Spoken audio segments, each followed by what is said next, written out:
Добро пожаловать на канал Кратко Ньюс. Давайте начинать наш выпуск. Русские военные преступники снова атаковали Украину. По предварительным данным, силами ПВО сбито или подавлено 548 воздушных целей, 510 вражеских БПЛА и 38 ракет разных типов. Всего этой ночью Украину атаковали 582 воздушные цели. В Запорожье после атаки погиб 1 человек и 30 ранены, повреждено оборудование энергетики. Из-за этого значительное количество потребителей в одном из районов города осталось без света. В Днепре и Павлограде целью атаки стали объекты инфраструктуры, возникли пожары. В Киевской области атакована ЖД-инфраструктура. Во Львове застрелили известного политика, экс-спикера Верховной Рады и бывшего секретаря СНБО Андрея Порубия.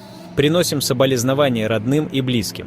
Украинские силы обороны больно ответили ударами, сразу по 2 НПЗ, которые снабжают топливом фронт. Краснодарский НПЗ поражен БПЛА в Краснодаре. Горит технологическая установка и другое оборудование. Произошел пожар на площади более 300 квадратных метров. По предварительной информации пострадавших нет. Беспилотники вновь атаковали Сызранский НПЗ, он загорелся, сообщают местные жители, о чем свидетельствуют кадры очевидцев. В Ростове-на-Дону сильный пожар на левом берегу Дона за Ростов-ареной. Жители пишут, что слышали взрывы со стороны Дона. Адский пожар в российском Волгограде. Горит вещевой рынок. Гигантский столб черного дыма виден даже из соседнего города Волжский. США уже поставляют Украине оружие для нанесения ударов вглубь России, заявил постпред страны при НАТО Мэтью Уитакер.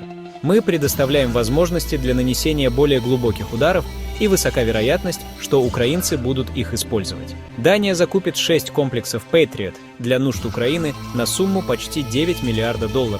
Госдеп США уже одобрил продажу комплексов ПВО скандинавской стране. Спасибо Дании и США за помощь.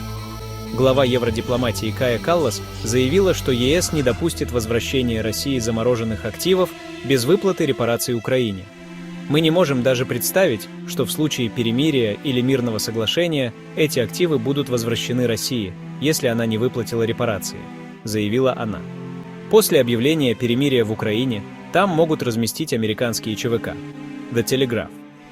По данным издания, это позволит Дональду Трампу обойти обещание не вводить американских солдат.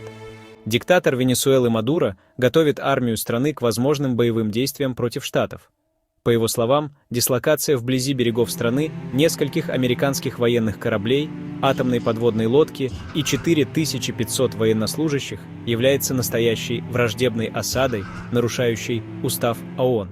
Диктатор посещает военные базы в стране и проводит патриотические акции с венесуэльскими бойцами на фоне возможной военной операции США.